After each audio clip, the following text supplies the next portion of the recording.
Passamos à leitura, onde o Senhor tem nos trazido adiante, epístola destinada aos Hebreus.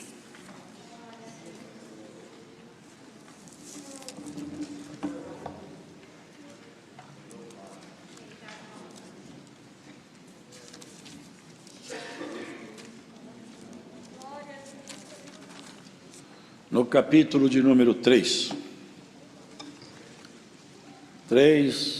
da epístola destinada aos Hebreus.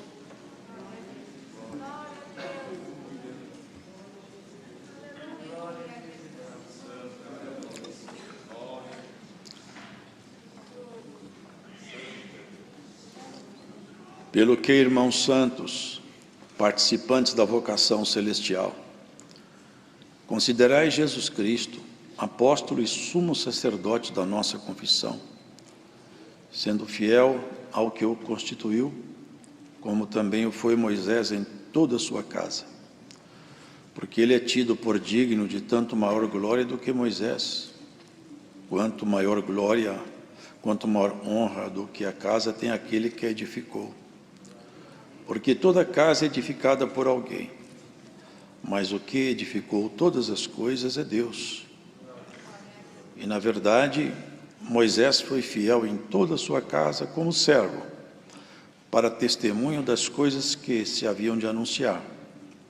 Mas Cristo, como filho, sobre a sua própria casa, a qual casa somos nós, se tão somente conservarmos firme a confiança e a glória da esperança até o fim. Portanto, como diz o Espírito Santo, se ouvirdes hoje a sua voz, não endureçais os vossos corações, como na provocação, no dia da tentação no deserto, onde vossos pais me tentaram, me provaram, e viram por 40 anos as minhas obras. Por isso me indignei contra essa geração e disse: estes sempre erram em seu coração e não conheceram os meus caminhos. Assim jurei na minha ira, que não entrarão no meu repouso.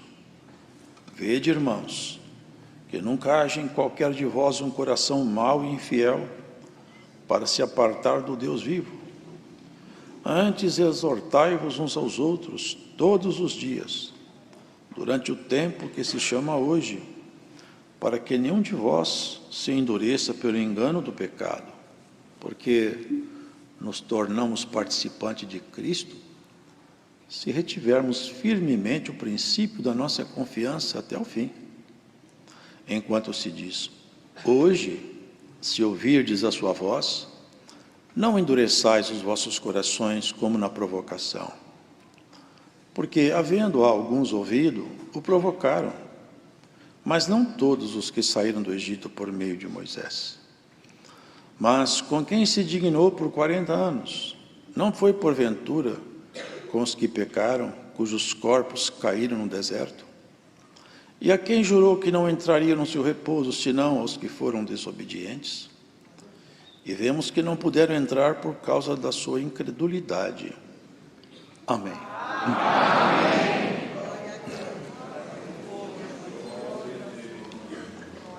A verdade, ela liberta, solta as amarras da morte, traz paz, mas também traz compromisso. Deus é muito bom, mas é muito justo. E Ele tem em si mesmo a essência do amor, está com Ele. Contudo, também com Ele está a essência da justiça. E Ele não pode negar a si mesmo, nem no amor, nem na justiça. Por isso que o amor de Deus nos constrange a amá-lo também. E a sua palavra nos constrange a obedecê-lo. Aqui nesse capítulo, o autor dessa epístola discorre sobre vários assuntos importantes e sérios. Pelo que, irmãos santos, participantes da vocação celestial. Os irmãos percebam que a vocação celestial, há pessoas que têm vocação para a arte, para a cultura, para a ciência. São vocações naturais. Aqui nós estamos falando, nós somos vocacionados para uma coisa muito alta. Fomos vocacionados, irmãos, participantes da vocação celestial. Fomos vocacionados para ir para o céu. Isso nos compromete muito, nossas atitudes, nossas atividades aqui debaixo do sol, porque Cristo, irmãos, Ele é o sumo sacerdote, sacerdote mais alto. Não sei se todos sabem, mas foram instituídos homens como sacerdotes no passado. A tribo de Levi era a tribo responsável por todo o trabalho que a lei determinava como sendo trabalho de ordem espiritual. Mas sacerdotes só podiam ser os que fossem descendentes de Arão. Arão foi o primeiro sumo sacerdote. É tanto que o sacerdócio de Arão é chamado sacerdócio arônico. Dali que vieram, então, todos os demais sacerdotes. E um sumo sacerdote, naturalmente, ele só poderia ser sumo sacerdote se ele viesse da linhagem de Arão. O mais alto representante é o primeiro. No dia da grande provocação, lá na travessia do deserto, quando Moisés subiu ao monte e o nosso inimigo foi tentar o povo, e alguém tomado com uma palavra equivocada, uma palavra de rebelião, falou: cadê aquele Moisés? Nós não sabemos onde esse Moisés está. Já faz tanto tempo que ele se afastou daqui, não deu nem notícia, talvez tenha morrido. Cadê o nosso Deus? Onde está o nosso Deus? Façamos para nós deuses. É um devaneio, uma loucura. Um ser humano fabricar alguma coisa e tornar o objeto de sua obra o Deus que ele vai adorar. É uma barbaridade sem limite. É uma insanidade. Mas o sumo sacerdote, ali naquele momento, ele tinha que ser inflexível. Ele não podia relativizar as questões com Israel. A postura dele tinha que ser a postura de um homem que representa, ele ministra as coisas sagradas. Mas ele se deixou dobrar pelo povo. Os irmãos sabem, fizeram um bezerro de ouro, e Moisés depois quebrou, queimou, jogou no rio o que sobrou, ficou irritado. Até quebrou as tábuas dos 10 mandamentos, de tão decepcionado que ele ficou. Então nós vemos que existem 2 grandes sacerdócios. O primeiro, se vê que não foi perfeito. Porque se ele tivesse sido perfeito, não precisaria de uma nova ordem de sacerdotes. Bastaria aquela primeira. E essa primeira ordem, quando eles ministravam, o sumo sacerdote em particular, ele entrava no tabernáculo, no templo do deserto, e depois no templo mesmo de Jerusalém. Ele entrava com sangue de touro e de bode, porque ele falava, ele ministrava assim, ó, eu levo esse sangue, ele aspergia o sangue em cima do propiciatório, e ele falava, esse sangue aqui é para pagar as culpas do povo, mas o de cá é para pagar minhas culpas, porque eu também peco igual o povo, eu também não consigo ficar sem pecar. E havia lá, irmãos, um lugar chamado Santíssimo, que só esse sumo sacerdote podia entrar, e esse lugar era dividido com uma cortina pesada, uma vez por ano só, o sacerdote podia entrar ali e ele colocava na sua cintura, colocava uns sinos, e na medida que ele ia andando para dentro do primeiro ambiente, que era o santo, e ele ia entrar no segundo, os sinos faziam seu ruído. Ele tinha na mão um incensário. E quando ele entrava no santuário, ele estava debaixo de um cuidado tremendo. Se ele entrasse ali de qualquer jeito, Deus matava ele na entrada do tabernáculo. E ele entrava com medo. E o incenso enchia o ambiente, aromatizava e dava uma cobertura naquele ambiente, escondia o ambiente. E ele, com sangue alheio, não dele, ele ministrava, porque o sacerdote ministrava dons e também sacrifícios para perdão, purificação do povo. Por isso que Jesus Cristo, irmãos, ele é um ministro de um novo testamento. Porque esse testamento antigo era da linhagem de Levi e o sacerdócio da tribo e da casa de Arão. Agora, os irmãos podem ver que Jesus, se formos considerar a sua genealogia, embora ele tenha sido filho só de Maria, de José de verdade ele não foi filho, senão por adoção, ele não veio da tribo de Levi, ele veio da tribo de Judá, porque Deus escondia com ele uns projetos antigos para fazer com que coisas novas aparecessem.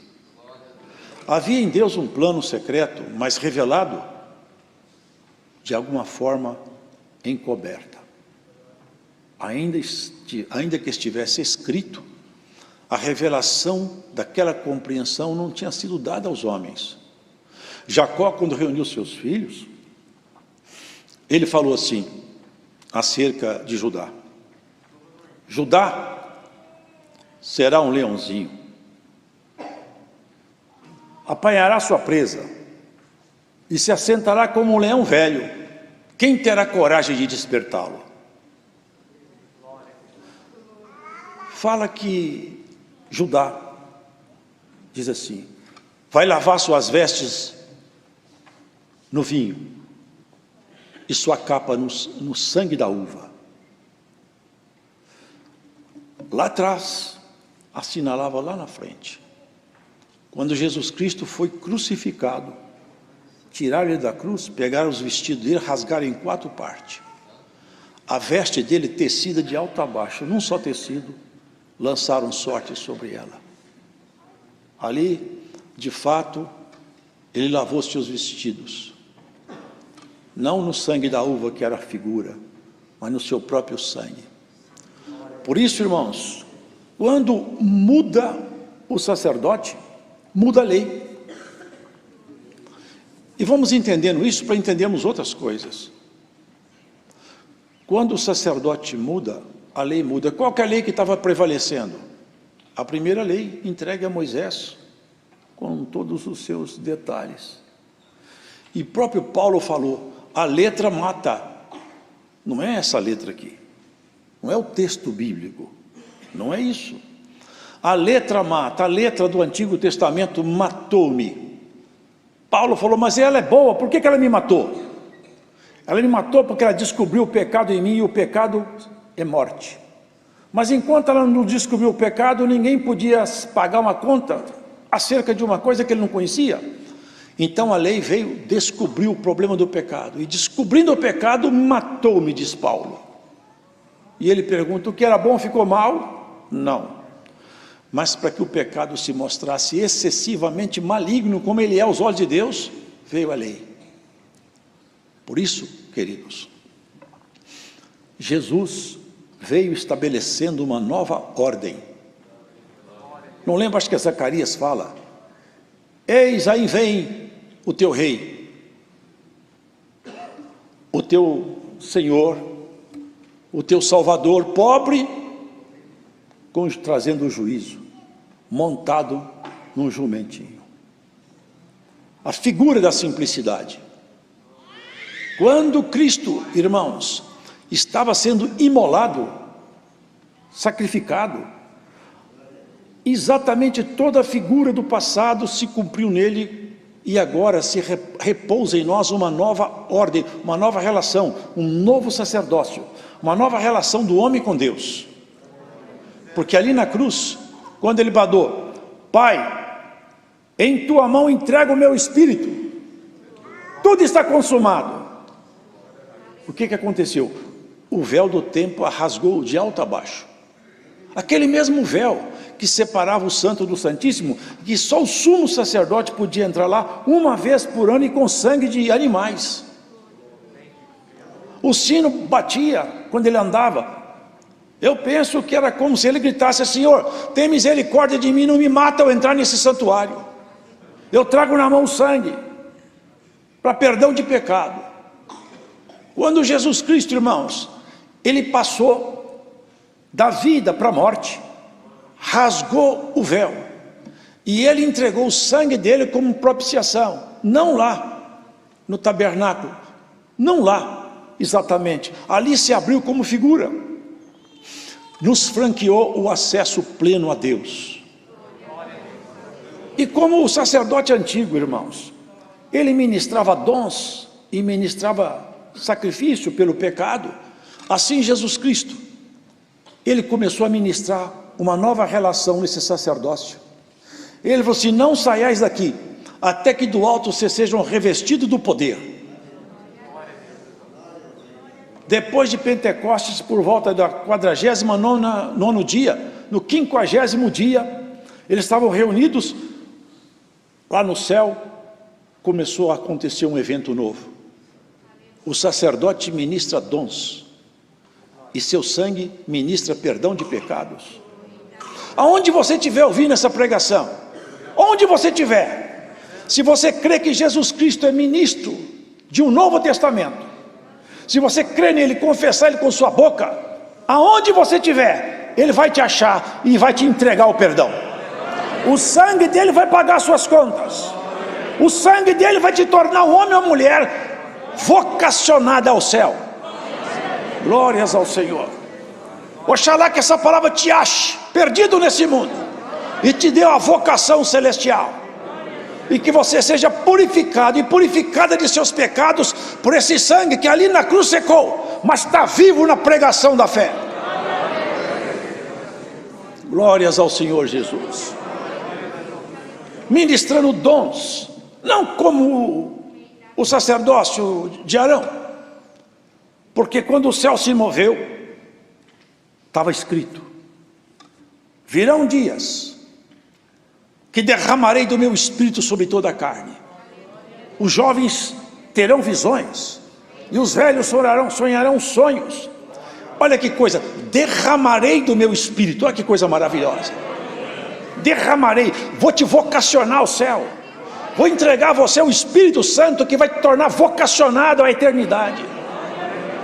Vou te trazer para junto de mim, vou te tornar próximo a mim, essa é que é a promessa. Vou te dar força para você vencer, para você caminhar, porque se o Espírito Santo não estiver em nós, nenhum de nós vence, mas se ele estiver em nós, nenhum de nós perde essa guerra. Se o Espírito de Deus estiver em você, você será vencedora, vencedor. Ninguém te tirará das fileiras eternas. Paulo fala: nem a morte, nem a vida, nem a altura, nem a profundidade, nenhuma outra criatura poderá te separar desse amor sagrado que está escondido em Cristo Jesus, e pelo qual ele te fez vocacionado aos santos e sagrados espaços celestiais. Glórias ao Senhor. Que haja sobre nós então a compreensão dessa vocação celestial que nos caiu como herança. Jesus derramou dons aos homens. Até hoje, irmãos, lamentavelmente, muitas pessoas que estão seguindo as fileiras do Evangelho, seguem os caminhos da palavra de Deus, deixaram de crer, deixaram de acreditar na dispensação dos dons santos. Já não se interessam mais pelos dons, não se interessam mais por dispensação, ficaram restritos ao conhecimento literal, aos estudos frios. Mas bem-aventurado é aquele e aquela que recebe nele a dispensação do Espírito, e ele manifesta os dons sagrados, te reveste de poder, de autoridade. E não é só dom de língua, porque isso é apenas um dom, e nem é o maior deles. Mas são muitos dons ministrados por esse supremo sacerdote. Ele ministra dons dentro do seu coração. Glórias ao Senhor. Ó mulher, ó homem vocacionado ao céu, dá graças a Deus porque Ele te encontrou nesse mundo perdido. Sabe o que fala dele?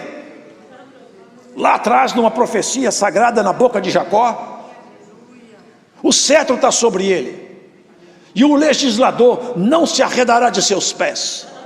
Sabe o que é o legislador? Aquele que faz leis, escreve leis. E lamentavelmente nós vemos por aí legisladores escrevendo leis contra a própria palavra, tentando legislar contra a própria palavra de Deus. Mas esse legislador santo, cujo nome está escrito aqui, legisla dentro de nós a lei sagrada. A profecia sobre ele é essa. Olha que coisa maravilhosa. A minha boca é a pena de um destro escritor, e a boca dele é a pena de um destro escritor. Escreve em você coisas eternas. Legisla. Lá em Salmo está escrito: Judá é o meu legislador. É ele, Jesus, o leão da tribo de Judá. Ele que escreveu em você a sua lei. Ele que escreveu no seu coração aquilo que é puro e santo, e que te vocacionou. Você pode correr para lá e para cá, o seu coração pulsa na direção de Deus. Você pode ser tentado e tentada, você se arrasta ao chão, levanta e fala: eu não fico caído, eu levanto. Glórias a Jesus Cristo. E por essa palavra, alguém aí fora, longe daqui, Cristo vai te levantar por essa pregação. Levanta-te. Glórias a Jesus, levanta-te. Antes que o tempo passe, antes que seja tarde, dá glória ao teu rei. Que coisa maravilhosa é ter em nós a vocação celestial, é ser pago a nossa conta quitada, e não só aquela que nós tínhamos até o batismo. No sangue de Cristo nós somos justificados dia após dia, tropeção após tropeção, erro após erro. O Senhor te justifica, assinala o sangue sobre você, asperge o sangue sobre a igreja. E a aspersão do sangue não está sobre o propiciatório, está sobre a cabeça dessa igreja, em nome de Jesus. Que haja aspersão do sacrifício de Jesus em você.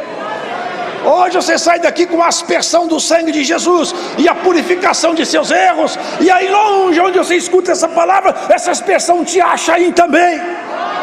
Irmãos, eu sinto a virtude do Espírito Santo aqui, e ela vai sarar muita gente nessa pregação hoje. Muita gente será sarada, porque o Senhor, o grande legislador, o leão da tribo de Judá, levantou-se. Quem vai tocar nele? Quem tem coragem de mexer com ele? Todas as forças caídas, quando via Jesus, apenas confessavam: eu sei quem é você.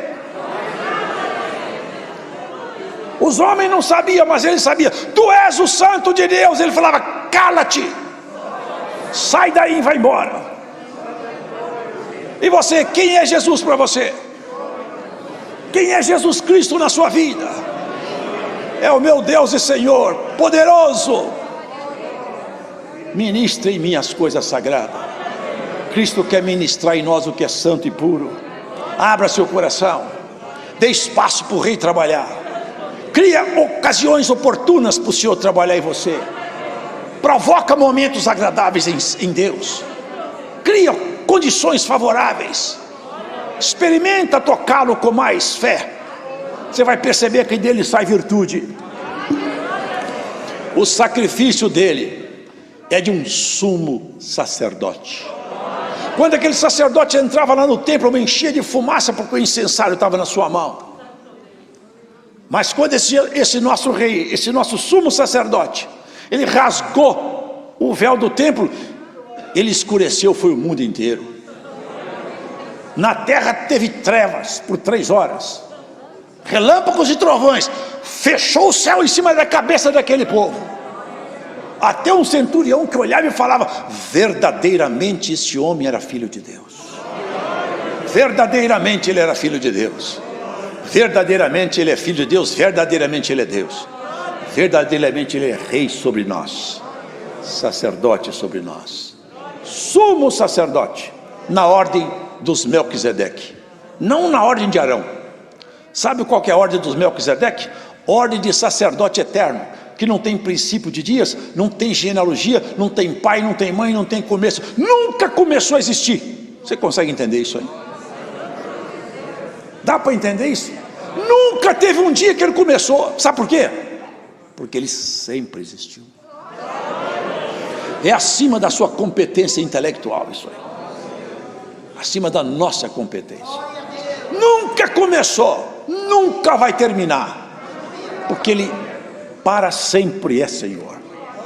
Nessa ordem de sacerdócio, ele é o topo, o mais alto, e sendo tão alto, se abaixou tão baixo, e se identificou como homem, e foi um homem tão perfeito e não fantasiado, que ele teve fome, até chorou, porque ele se misturou com a raça humana, se misturou, de tal maneira, que não havia como não identificá-lo como filho de homem, e não há como não identificá-lo como filho de Deus, porque se a sua natureza humana foi exposta e expressa, a sua natureza divina foi revelada, mostrada, foi vivificada pelos apóstolos, até Pedro, João e Tiago. Um dia, no Monte da Transfiguração, ele começou a modificar a sua natureza externa, e começou a mostrar quem estava dentro dele.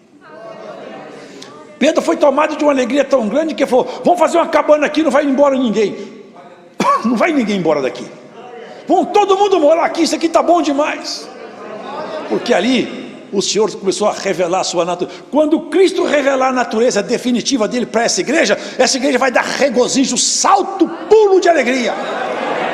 Quando Cristo revelar a essência, a pureza, a grandeza, a deidade, o absoluto poder, a glória plena, quando ele se revelar a nós vamos entrar em êxtase, nós vamos saltar de alegria, com a diferença que nós nunca mais vamos chorar, nunca mais você vai enxugar lágrima, nunca mais você vai falar: esse ano foi só prejuízo, só choro, só lágrima, lá em casa foi uma desgraça, o inimigo destruiu minha casa. Nunca mais você vai falar isso, porque Cristo está construindo a sua casa.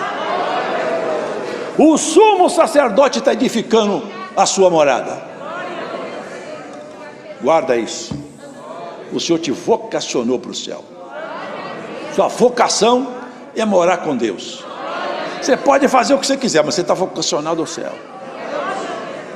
A vocação nos arrasta de volta aos pés do Senhor. Quem é que pode entender essa palavra, que entenda. Quem pode recebê-la, que receba. Porque nesse sacerdócio não é mais como antigamente, era tudo aparência, é tudo exterior, agora é tudo interior. Às vezes uma coisa simples que você faz, está no fundo do seu coração, você já ministrou para o Senhor alguma coisa. Os mínimos gestos, a mínima coisa que você faz para Deus, Ele aceita e agrada. Um canto, um pensamento que você leva para Ele numa tarde na cozinha, um cântico que você canta no trânsito, uma palavra para alguém que está desesperado, você fala: Jesus Cristo vai te ajudar, eu tenho certeza que Jesus gosta de você, o Senhor vai te pagar. Ministra esse sacerdócio, fala por todo mundo, onde você mora, onde você está, na sua casa, nos seus filhos, parentes, fala: Jesus Cristo é bom e Ele vai te ajudar. Anuncie o sacerdócio de Jesus, Ele vai te pagar, vai te recompensar. Eis que Ele é vindo por sobre os montes. Quantas leis estão sendo, irmãos, muitas leis virão e não nos serão favoráveis, mas a lei eterna está escrita no teu coração. Você não negará a sua inclinação mais forte, você não vai se afastar do berço da tua origem espiritual. Essa é a palavra. Deus seja louvado.